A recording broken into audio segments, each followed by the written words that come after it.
This is Alex here, and we're going to be showing you today the proper method of using the microwave in the lab. So, as you might see, this is your standard state-of-the-art microwave. Nothing fancy really.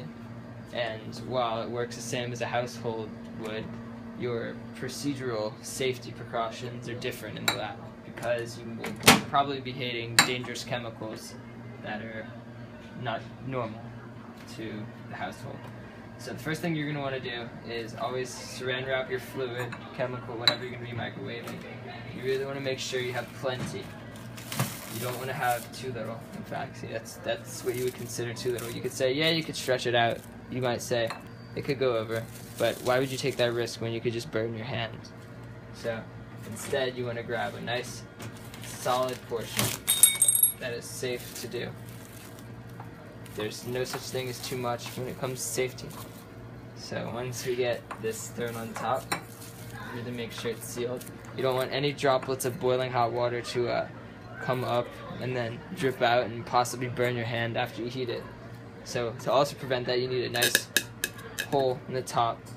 Don't make the mistake of making a puny hole, or else it'll push it apart and you'll burn your hand as well.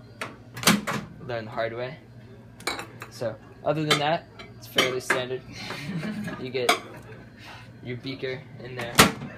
Choose your time. As you can see, this has the convenient feature of inserting the time you would like, letting it heat, and just like any microwave it would. Now, for the specific lab that you do in this class, heating agarose gel, you